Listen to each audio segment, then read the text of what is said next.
ചായ കുടിക്കണമെന്ന് തോന്നി ഞാൻ പെട്ടെന്ന് തന്നെ അടുക്കളയിൽ കയറിയിട്ട് ചായ ഉണ്ടാക്കുകയാണേ. മഴക്കാലമായില്ലേ, അതുകൊണ്ട് നമ്മുടെ വീടും ചുറ്റുപാടും ഒക്കെ നല്ലതുപോലെ വൃത്തിയായി സൂക്ഷിക്കണം കേട്ടോ. എൻ്റെ അമ്മ പറയാറുണ്ട്, വീടും പരിസരവും വൃത്തിയായി സൂക്ഷിച്ചില്ലെങ്കിൽ ഇല്ലാത്ത അസുഖം കൂടി വരുമെന്ന്. മുറ്റത്ത് കുറേ പുല്ല് പറിക്കാനുണ്ട്, അപ്പോൾ ചായ കുടിച്ചിട്ട് പോവാന്ന് വിചാരിച്ചു. ഇഞ്ചിയും ഏലക്കയും ഇട്ടിട്ടാണ് ഞാൻ ഈ ചായ ഉണ്ടാക്കിയത്. എനിക്ക് നല്ല ടേസ്റ്റ് ഉണ്ടായിരുന്നു കേട്ടോ ഇങ്ങനെ ചായ ഉണ്ടാക്കിയപ്പോൾ.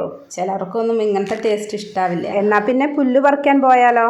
അമ്മ വന്നപ്പോൾ ഞങ്ങൾ രണ്ടുപേരും കൂടി കുറേ പറിച്ചതാണേ. കൊതുക് വരാതിരിക്കാനും നമ്മൾ പരമാവധി ശ്രദ്ധിക്കുക. ഉണ്ണിയേട്ടനകത്തുള്ളത് കൊണ്ടാണ് ഞാൻ ഈ പണിക്ക് ഇപ്പോൾ ഇറങ്ങിയത്. അല്ലെങ്കിൽ കാശിമോനെ എന്നെയും തിരഞ്ഞങ്ങനെ നടക്കും.